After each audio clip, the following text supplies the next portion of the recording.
Hello and a very warm welcome to all of you. I'm Neha Bharadwaj-Otter and this is Game On, where you get the latest and the top headlines from the world of sports as we head into the weekend. We will try to figure out how is it that Mumbai Indians have made the kind of turnaround that they have in this edition of the IPL. Yes, the Mumbai Indians are on an absolute roll. They've signaled their return to peak form in IPL 2025, climbing to the top of the points table with a commanding 100-run victory over the Rajasthan Royals in Jaipur on Thursday.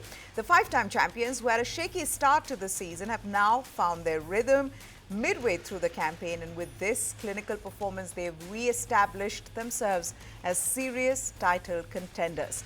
Playing at the Savai Mansingh Stadium, Mumbai were in complete control from the start. Their openers, Rohit Sharma and Ryan Rickelton, the unsung hero really of this transformation. They both put on a century stand that set the tone for the innings. Rickelton hammered 82 of 45, while Rohit added a fluent 63 to set up a daunting base. Their partnership that they had laid, that was perfect for the kind of start that they needed, and Suryakumar Yadav along with Hardik Pandya, they capitalized on that perfect foundation. They provided the explosive burst as Mumbai Indians piled on an intimidating 217 for 2, their highest team total of the season. Suryakumar Yadav, he finished with 48 not out, an IPL record considering it was his 11th consecutive score of 25 or more. In reply, Rajasthan's chase never really got going as they folded for just 117 runs. India's fastest IPL centurion, Vaibhav Suryavanshi, the 14-year-old, everybody's eyes were on him. What was he going to do? Well, he was unfortunately out for a duck. Mumbai bowlers were relentless. Trent Bolt picked up 3 for 28. Jasprit Bumrah, he was exceptional once again with 2 for 15. And then Karan Sharma, he spun his way to 3 for 23. So credit must go to Mumbai's bowling unit in the way they executed their plans with precision. Trent Bolt back to his swinging best. Jasprit Bumrah continued his purple patch with a miserly spell of 2 for 15. Now, with this win, Mumbai have won 6 games in a row and they've moved to the top of the points table. Rajasthan, meanwhile, have now lost 8 of their 11 matches, and this defeat officially knocks them out of the playoffs race. After starting the season with only 1 victory in 5 matches, Hardik Pandya's Mumbai Indians have bounced back in commanding fashion, stacking up 6 consecutive wins since to amass 14 points. Now, Mumbai Indians' win over RR also helped them equal their best ever winning streak in the IPL, matching their efforts from the inaugural 2008 season and the 2017 edition, where they clinched their 3rd title. So in 2008, after a difficult start to the inaugural IPL season, they lost their first 4 matches. Mumbai Indians then found their rhythm, very much like they've done in this season, and that they went on a 6-game winning spree. In 2017, it was unbelievable, the turnaround. Under Rohit Sharma's captaincy, Mumbai Indians secured their 3rd IPL title, which included a significant 6-match winning streak, marking their 2nd such streak in the IPL, and it was also the time when they won the title. So are we looking at Mumbai Indians now being the title favourites this season? It surely looks so in the way they have been brilliant in all 3 departments. Okay, we move on. Royal Challengers Bengaluru have a provisional playoff berth in sight, and Chennai Super Kings, they need a morale-lifting win. But beyond the team goals, the IPL match at the M. Chinnaswamy Stadium on Saturday offers the opportunity to see 2 icons, Virat Kohli and MS Dhoni, battling against each other, maybe one final time in the league. Before delving into that possibility, a glance of the situation will reveal that RCB can swell their tally to 16 with a win, a position from where they potentially cannot falter in the race to the qualifiers with 3 matches still remaining. A victory will instill some belief into an already ousted CSK until it's a unit that it can gain some late momentum and finish somewhere mid-table and avoid that ignominy of being the wooden spoon holders. So CSK would want that. And each of that objective is closely linked with the form of Virat Kohli and MS Dhoni, the protagonists of one of the brightest bromance stories in Indian cricket. But at the Chinnaswamy Stadium, they will be going at full tilt against each other. Kohli has constructed a mini hot streak. He's made 450s in his last 5 innings. He's pushing for orange cap with 443 runs. The champion batter will be eager to produce another little masterclass to help RCB get closer to that playoff berth. He will be glad to see Devdutt Padikkal giving him a solid support at number 3, making 250s in his last 2 innings. But Kohli will certainly like to see more contribution from his opening partner Phil Salt so that he does not have to do the heavy lifting alone. Similarly, RCB will also be keen to see skipper Rajat Patidar regaining his smooth hitting form of the earlier part of the IPL, as his last substantial innings came 7 matches ago. However, he can look to cash in on the under-firing CSK bowling unit, except pacer Khalil Ahmed and spinner Noor Ahmed. The others are not being able to perform as well. For the Super Kings batters, you have seen them, they've sort of suffered a collective dip in form this season. They will have no respite as they will be up against Josh Hazelwood, Bhuvneshwar Kumar, Krunal Pandya and Suyash Sharma. CSK will hope that their batters such as Ayush Matre, Sam Curran, Tual Brevis and Shivam Dubey will fire to give Dhoni the cushion to do his things at the business end of the innings. In the past, Dhoni's quick 30s had transformed CSK's middling totals into competitive ones, but the top order malfunction has dropped the skipper's cameos of their usual effect this year. But for their legion of fans, the presence of Kohli and Dhoni, who said his participation in IPL 2026 depends on his body's ability to withstand the demands of the league, will be an endearing reminder to the days when they orchestrated many Indian wins together. Now they are standing at the opposite spectrum, but the aficionados will dream of them turning back the wheels of time once more to produce a signature classic. Now, right after the IPL, the focus will quickly shift to India's big tour of England, where they will play 5 test matches and will hope for their first series win in 18 years. It will not be an easy tour, and as the BCCI and the selectors look at some of the top performers in the ongoing IPL, former head coach of the Indian team Ravi Shastri has made some bold selections for the Ajit Agarkar selection panel to think about. One name that has been generating plenty of buzz, especially following that sensational IPL campaign, is Sai Sudarshan of Gujarat Titans. In an interview with the ICC Review, Shastri backed Sudarshan, the left-handed opener, as the prime contender for the Test squad. Shastri, who's always championed young talent, sees Sudarshan as an all-format prospect. He said, and I quote, "I see this young man, Sai Sudarshan, for all formats of the game. He seems like a class player, and my eyes would be on him, certainly.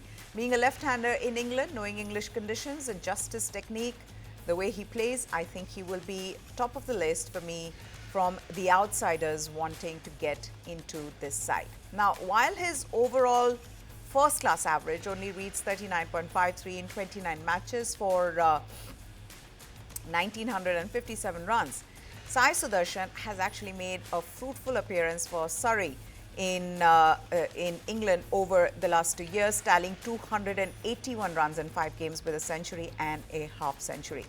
The 23-year-old has been in brilliant form. He's got 450 runs in just 9 matches. It's been absolutely impressive in how he's been consistent, and with that, it has also placed him in the race for the prestigious orange cap this season, with 5 half-centuries to his name and an impressive opening partnership with Shubman Gill. Sudarshan has played a crucial role in helping the Titans maintain a maintain a spot in the top 4 as the league stages approach their climax. But it does not stop at Sudarshan. Shastri also stressed that India must look at their potential left-arm seam bowling options. He specifically mentioned the names of Arshdeep Singh and Khalil Ahmed, 2 bowlers who could add variety to India's pace attack, which could be key in challenging English conditions. He said, and I quote, "It could be anyone. It could even be a white ball specialist. I don't like this thing when they say someone like Arshdeep Singh is a white ball specialist. You need a left armer. Go and find him, whoever it is, and whoever is the best of the lot, pick them. There's Khalil Ahmed, who again, his rhythm is good. He's bowling well, so it's important to get that mix. Okay, we're going to slip into a short break at this point, but there's some respite for Manchester United. 3 first-half goals helped Manchester United put themselves on the cusp of the Europa League final early this morning, with the Premier League side earning a 3-0 semi-final first-leg advantage away at Athletic Bilbao. United produced possibly its finest performance of the season to take a commanding first-leg lead against a 10-man Athletic Bilbao in a raucous San Mamés atmosphere with supporters dreaming of a first-ever European trophy. Veteran midfielder Casemiro arrived at the back post to give the visitors the lead 30 minutes in.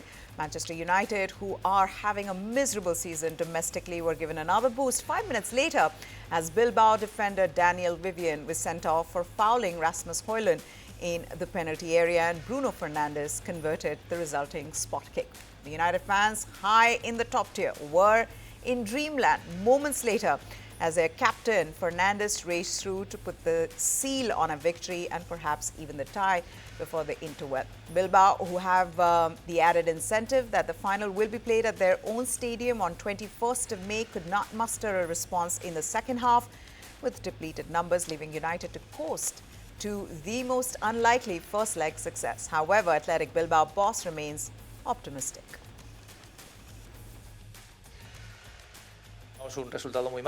Well, the playoff isn't over yet. Man, we protested a previous handball before Garnacho, which we thought was a handball. I think it hit his hand, but I don't know. The referee has to assess it. Play went on and I saw it and thought it was clear.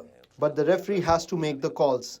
And so he decided on a penalty and a red card on us, which we thought was too harsh. Not just because it made it 0-2, but we had to play with only 10 men the rest of the match and without Vivian, and obviously we felt it. It's clear we got a really poor result here to go in the second leg, but we have got to play it. Obviously, we are not counting ourselves out, even though we know it isn't going to be easy given who we are facing. And United's win could have been even more emphatic with Noussair Mazraoui and Casemiro both hitting the woodwork. No, I think it's the best result because nobody expects this result. Again, I think you saw 2 games today. The first 25 minutes and then after the goal, and also with the sent-off, the game changed. That was a good thing. Also a good thing in the second half, we tried to be cautious. We create chances, but the most important thing is that the opponent didn't get shots, many shots to our goal, and that was really important. The run in Europe is in stark contrast to United's terrible domestic form, which will see it end the season with a club record low points total and its lowest position in the Premier League era. Sitting 14th in the standings, United has never looked likely to challenge for Champions League qualifications through its league placing, but it has saved some spectacular performances for the Europa League, including the epic comeback against Lyon in the quarterfinals when it rallied from 4-2 down in extra time to win it 5-4. Amorim, however, warned against complacency in the second leg.